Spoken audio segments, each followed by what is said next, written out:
여호수아 8장 말씀. 그 후에 여호와께서 여호수아에게 말씀하셨습니다. 두려워하지 마라. 포기하지 마라. 너의 모든 군대를 이끌고 아이로 향하여라. 내가 그의 백성과 그의 성과 그의 땅을 너에게 줄 것이니 너는 여리고와 그 왕에게 한 것 같이 아이와 그 왕에게도 하여라. 하지만 이번만은 그 성 안에 모든 좋은 것을 가져도 좋다. 자, 이제 너희 군인들 중 몇 사람에게 성 뒤로 가서 몰래 숨어 있으라고 말하여라. 그리하여 여호수아는 모든 군대를 이끌고 아이로 향했습니다.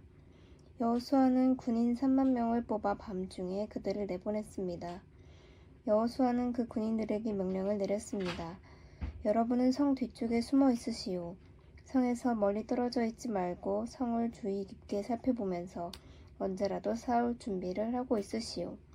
나와 나를 따르는 군대는 성을 향해 진군할 것이고 성 안의 사람들은 우리와 싸우기 위해 밖으로 나올 것이오. 그때 우리는 전에 했던 것처럼 등을 돌려 후퇴할 것이고 그들은 성을 떠나 우리를 쫓아올 것이오. 그들은 우리가 전처럼 도망치는 것으로 생각할 것이오.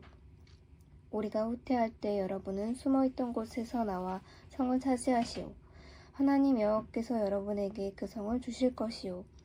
아이 성을 점령한 후에는 그 성을 불태우시오. 여호와께서 말씀하신 대로 하시오. 보시오, 내가 분명히 여러분에게 명령을 내렸소. 그 말을 한 후 여호수아는 그들을 보냈습니다. 그들은 베델과 아이의 서쪽 사이에 숨었습니다. 그러나 여호수아는 그날 밤 자기 백성들과 함께 진에 머물렀습니다. 여호수아는 이튿날 아침 일찍 일어나서 자기 군대를 불러 모았습니다. 여호수아와 이스라엘의 장로들은 아이로 군대를 이끌고 갔습니다. 여호수아를 따르는 모든 군인들은 아이로 행군했습니다. 그들은 성 앞에서 멈춰선 후 아이의 북쪽에 진을 쳤습니다. 그들과 성 사이에는 골짜기가 있었습니다. 여호수아는 5,000명가량의 군인을 뽑아 베델과 아이 사이로 보내어 그곳에 숨어있게 했습니다. 이처럼 이스라엘 백성은 각기 자기 자리를 잡고 있었습니다. 주력 부대는 성 북쪽에 있었습니다. 다른 사람들은 서쪽에 숨어 있었습니다. 그날 밤 여호수아는 골짜기 아래로 내려갔습니다. 아이의 왕이 이스라엘 군대를 보았습니다. 그래서 왕과 그의 백성은 이튿날 아침 일찍 일어나 싸우기 위해 서둘러 움직였습니다. 그들은 성 동쪽에 있는 어떤 곳으로 나갔습니다.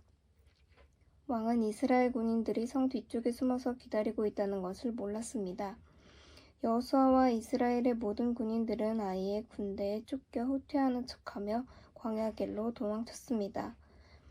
아이의 군인들은 성을 떠나 여호수아의 군대를 뒤쫓았습니다. 아이와 베델의 사람들은 한 명도 남지 않고 모두 이스라엘의 군대를 쫓았습니다. 그들은 성문을 열어둔 채 이스라엘 군대를 따라갔습니다. 그때 여호와께서 여호수아에게 말씀하셨습니다. 내 창을 아이 쪽으로 치켜들어라. 내가 그 성을 너에게 주겠다. 그래서 여호수아는 자기 창을 아이 성을 향해 치켜들었습니다. 이스라엘 사람들은 여호수아가 창을 치켜드는 것을 보고 숨어있던 곳에서 나와 급히 성으로 달려갔습니다. 그들은 성으로 들어가 성을 점령하고 재빨리 성에 불을 질렀습니다. 아이 사람들이 뒤를 돌아보니 성에서 연기가 하늘로 치솟고 있었습니다. 아이 사람들은 이쪽으로도 저쪽으로도 도망칠 수 없게 되었습니다. 그때 광야로 도망치던 이스라엘 사람들이 뒤쫓던 아이 사람들을 향해 방향을 돌렸습니다. 여호수아와 그의 모든 사람들은 숨어있던 군대가 성을 점령한 것과 성에서 연기가 올라오고 있는 것을 보았습니다. 그들은 되돌아와서 아이 사람들을 공격했습니다. 숨어있던 사람들도 성에서 나와 같이 싸웠습니다. 아이 사람들은 이스라엘 군대에 포위되고 말았습니다. 이스라엘 사람들은 아이 사람이 한 명도 남지 않을 때까지 쳐 죽였습니다. 적군 중에 살아남은 사람은 아무도 없었고 다만 아이의 왕만이 살아남았습니다. 여호수아의 군대는 아이 왕을 여호수아에게 데리고 왔습니다. 이스라엘 군대는 광야 벌판에서 그들을 추격하던 아이 사람들을 다 죽였습니다. 그들 모두를 칼로 죽이고 다시 아이로 되돌아와 그곳에 있는 사람들을 전부 칼로 죽였습니다. 그날 아이의 모든 백성들이 다 죽었는데 남자와 여자를 합해 12,000명의 사람이 죽었습니다. 여호수아는 창을 치켜들고 있던 손을 내리지 않았습니다. 여호수아는 아이의 모든 백성들을 다 죽일 때까지 창을 치켜들고 있었습니다. 이스라엘 백성은 동물들은 죽이지 않고 자기들이 가졌습니다. 또 아이 사람들이 가지고 있었던 물건들도 가졌습니다. 그들은 여호와께서 여호수아에게 명령하신 대로 하였습니다. 그리고 나서 여호수아는 아이성을 불태웠습니다. 아이성은 쓰레기 더미가 되어버렸습니다. 오늘날까지도 아이성은 그런 모습으로 남아있습니다. 여호수아는 아이성의 왕을 저녁까지 나무에 매달아 놓았습니다.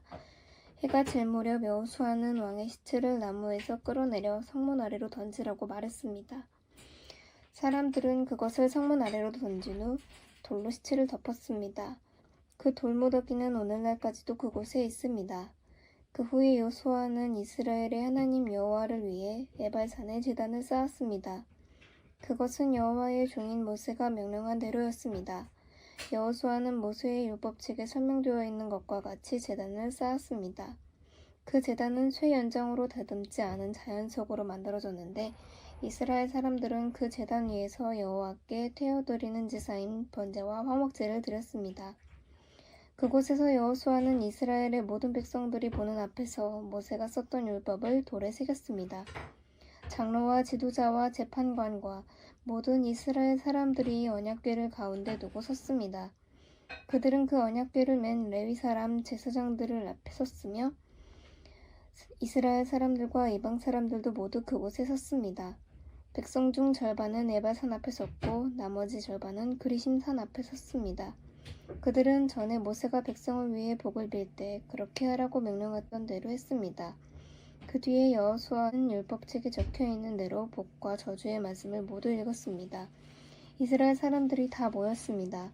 여자들과 어린이들과 이스라엘 사람들과 함께 사는 이방 사람들도 그곳에 모였습니다. 여호수아는 모세가 준 명령을 빠짐없이 읽었습니다. 아멘.